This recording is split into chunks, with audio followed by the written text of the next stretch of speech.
Welcome, and thanks for joining us for another episode of Co-Girls on Air, a podcast exploring all things technology, female leadership, careers, education, and topics within the nonprofit sector.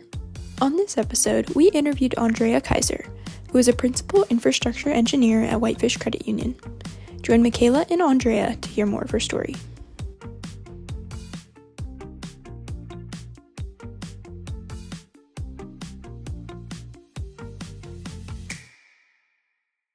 Welcome, Andrea. Thank you for joining us on the show today. Thank you, Makayla. Do you think you could start by introducing yourself and telling us a little bit about your journey into the world of IT and cybersecurity, just kind of what inspired you in the first place to come into this? Yeah, my name is Andrea Kaiser. I'm a technologist and I am an adventurer, and I'm also a mom of two, and I'm an immigrant from Colombia, South America. Wow. Yeah, so I currently work as a principal infrastructure engineer for Whitefish Credit Union here in Kalispell. And I work with them helping to maintain the IT infrastructure, making sure all the systems are available for the members, and also designing and implementing new solutions for them. And how I started in technology? Well, I had a successful career with Hewlett-Packard Enterprise in Latin America. I held different positions in Costa Rica and in Colombia, providing support to clients across all the region. Gotcha. Yeah, and I studied electronic engineering. I fell in love with technology since little. Like, I like to just play with the computer and understand how everything works. So at some point I thought about studying economics, but then a classmate had like the curriculum for electronic engineering, and I read up like the syllabus, and I got pretty excited, and then I decided to study. That's wonderful. That career. Yeah. Wonderful. So you actually have a pretty fascinating background with over 15 years of international experience in IT consulting, technical leadership and project management. What were some of the biggest lessons you learned in your early years in Colombia? Well, I will say the first lesson that I learned was that sometimes you can have difficult times in your life, but by taking ownership of your life, you can stop being the victim and choosing how you want to live your life. So the thing is, when I grew up, my parents fought constantly, and I had a difficult situation there. Okay. And I had a difficult relationship with my dad. But at the same time, he was the first person in my family to graduate from college. Oh, wow. So I followed his example, and I studied rigorously, and I went to college at 15. Oh, my goodness. Wow. So I took advantage of that, and I knew that I needed to work hard and becoming financially independent to help my mom and my sister to get out of that situation. Yeah. And so when you were in college, that was in Colombia, right? Yes. And what did you get your degree in? Electronic engineering. Oh, wow. Okay. Yeah. Gotcha. And so your career also kind of took a pause in 2018 to focus on raising a family. And then you relaunched your career in 2023, right? After that? Yeah. What were some of the, can you share your challenges you faced when you were re-entering the industry? Wow, many challenges. So the first thing is, so when I left, when I took the career pause, I left the industry, like IT, because I felt burned out. So I thought I would never work in IT again. But then when we came to the U.S., I think it was 2022, I got my U.S. residency. Oh, wow. So I decided, I started considering to work in the U.S. Because my husband's business was going through difficult times after COVID. So I wanted to help my family's finances. But then I wasn't sure what could I do after 5 years. Because pretty much I was at home cooking and, changing diapers. And raising kids. Pretty much basic conversations in English. So my English was kind of rusty. So I was unsure what to do. So that was the first challenge, to overcome that self-doubt. And then, I decided, IT is what I want to do again, because like in the US, like working in IT has a high paying potential. It does, yeah. Yeah, so I was like, okay, I'm going to do that. And at that time, cloud computing was booming. There were a lot of remote positions for cloud. And remote's great for having a family too. Yes. And like at that time, I wasn't sure if I could find a job here in Montana. Oh, yeah. Yeah, it was kind of difficult. Yeah. I wasn't sure. And I didn't know anyone here.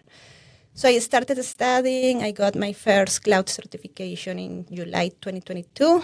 And then by December, I got offered an opportunity to participate in a fellowship program with one of the big 4 consulting firms in the U.S. Oh, okay. So after, I think it was like 6 interviews, I got accepted into the program. Wow. It was a 4-month program, 3 months of intensive training, and then a month working in a real consulting project. And by the end of those 4 months, I should receive a full remote job offer. So I was expecting, like, just waiting that day to receive that offer. Right. But things didn't work out as expected. Oh. So instead of receiving that job offer, I was let go. And it was under unclear circumstances. Yeah. So, yeah, that was really hard for me. Like, I never had a career setback before. Right. And yeah. I felt anxiety for the first time in my life. So, yeah, that was hard. But then, okay, I think by summer, I just enjoy it with my family. And then I found my new job. That is the one that I'm doing now. Wow. So how did you kind of overcome those, feelings of self-doubt and anxiety? How did you kind of overcome that and keep pushing? I think, my family was my first, motivator, overcome that, to be able to progress and help them. And I also I found a book that helped me a lot, that it was something like things to be grateful for. So I reflected on my past lessons learned, my past challenges and how I overcame them, and that helped me to go through that period. Nice. Focusing on the positive. Yeah. I'm going to kind of shift gears here. You're clearly highly skilled in network architecture and cybersecurity. What are some emerging trends and technologies in these fields that you find particularly exciting or promising right now? Yeah, so besides cloud computing and AI, that is on top of the list for many people in IT, I found 2 new technologies / trends, that is SASE, which stands for Secure Access, Secure Edge, and CTNA, that is Zero Trust Network Access. And pretty much the first one, SASE, is a combination of networking and security in the cloud. Oh, okay. Before, let's say, a bank. If a bank has different network locations, and before they needed to buy a lot of hardware and security devices to put on each location to be able to connect everything together. Right.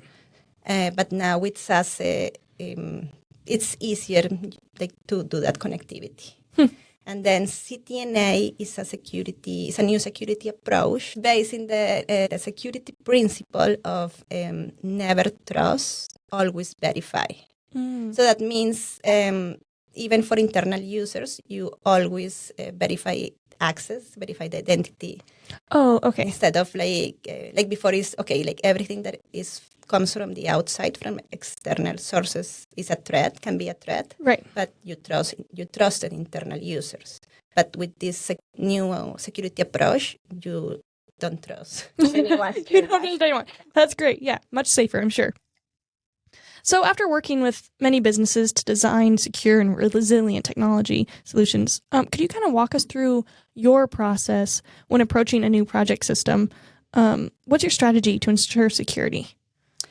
Yeah, so the first thing for any IT project is something very important is the requirements gathering phase, at the beginning, understanding what are the business, functional, and technical requirements for the new solution, and also understanding the problems and the pain points that the new solution will solve. Like that pretty basic, but sometimes that is not well done. Like that pretty basic first step is key to ensure that a new solution will work. With security, is something similar. Like if you want to include security in the new solution, you need to gather those requirements at the beginning of the project. Right. And that's based in another security principle that is called secure by design. Gotcha. So network security is obviously a crucial part of your work. What are some common misconceptions that businesses have when it comes to securing their network? And how can they better prepare themselves for new emerging cybersecurity threats, especially with AI in the picture now? Yeah, so one pretty basic thing, but like sometimes we fail. The thing is, IT and network security is at the intersection of technology, people, and processes. And many times businesses, they invest money in acquiring, like purchasing services or hardware to provide security. Right. But if the people who is in charge of implementing the solution don't do it well, then the risk is still there. Right. Even though like business think that they are covered just because they bought the new system. The new one. Yeah. They're not really. Oh, okay. I gotcha. I'm going to kind of shift gears again into more leadership. So in your experience, what are the most important leadership qualities that a technical leader should have, particularly in the IT and cybersecurity space? Yeah, so, well, based on my experience, 3 things that have been key for me to become like a good IT leader is good communication, continuous learning, and strategic thinking. Oh, okay. Communication, because you need to make sure that the information that you deliver is well understood across the team and across different departments. And that helps fostering collaboration. Also, continuous learning is like technology evolves quickly. Like every day there is something new. So you need to make sure that you are a step ahead and you are constantly learning. So you know what to expect, like when you are evaluating a new solution or implementing one. Right. And then strategic thinking. So strategic thinking, you need to think long term and always try to understand the why behind the technology. It's not just like new technology because of the sake of new technology and tools, but the technology is there to solve a business problem. Right. It has a purpose. It's not just new and exciting. Can you share an example of a time when you led an IT team through a particularly challenging experience? Yeah. So last year, I spearheaded a new project at my job, and it involved new concepts, like new technologies and complex concepts that they were even new to me. Oh, so the first thing I did was learning these new concepts and try to master them. And then I helped the team to also like follow with the project. I created a training plan to make sure that they knew everything. Right, they knew what to expect, knew how to work through it. Yeah. And also I made sure that everyone in the team had a clear expectation of what they needed to do. Gotcha. Yeah. Very cool. Kind of piggybacking on that, can you kind of walk us through what a day in your life looks like at your job now? Yeah, so it's a work like pretty much 8 to 5. In the mornings, I normally use like a to-do list, and I try to prioritize the things I need to do. So in my job, there is a portion that is helping users with support tickets. So if they have a problem with the system, like that's the first thing. Gotcha. Yeah. Then when that is taken care of, is working on projects.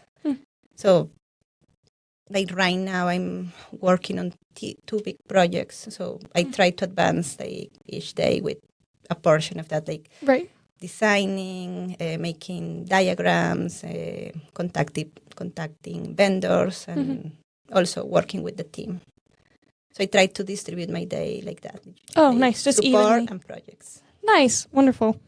Kind of as we wrap up here, being bilingual in Spanish and English, how did language play a role in your career, especially in working with diverse teams and clients across different cultures?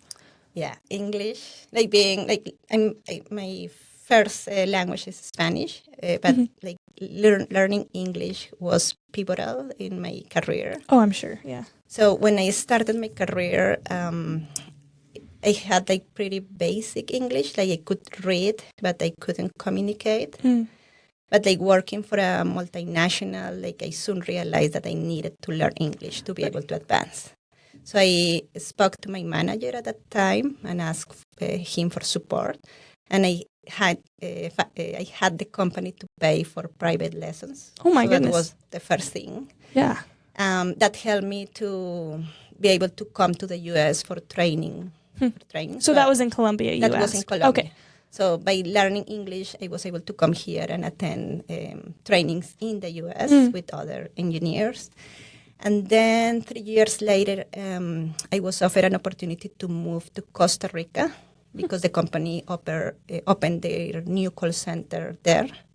So I moved there, and at that time, so I needed to work like with the local engineers, but I also had to talk to the engineers in the U.S. And also to the leadership team here. So yeah, like being able to communicate with them was key to perform that job. Oh, I'm sure. And then I was lucky enough, I met my husband in Costa Rica. Oh. He's from the U.S., so he was learning Spanish, and I wanted to practice more English. So I volunteered to help him, and yeah, like that was like so good, like to improve. What a fun story, learning each other's languages. Wow. So what advice, just as we kind of wrap up here, what advice would you give to somebody starting out in IT? Okay. So first thing is I will explore, like IT is vast, so I will like try to understand or explore different domains within IT, and then narrow down to something that you find that you feel passionate about, and then try to focus and try to learn as much as you can of that one thing. Right. Your passion. Yeah. And then I will also say, as I mentioned before, it's important to understand that technology is to solve users and businesses' problems. So you need to understand the why behind. Yeah. Well, wonderful. Thank you so much. This was incredible. Very interesting, too. I loved hearing your story. Thank you, Makayla. Thank you. Thank you for listening to this episode. Next week on Co-Girls on Air, I actually have more patience and understanding of others' situations. The additional time required for a tiny human, or not so tiny, is ridiculously incongruent with a bigger one. I'm still amazed at how much extra time she adds to every task. Brushing teeth should be 2 minutes and it's 10. Isn't that the way? How does that happen?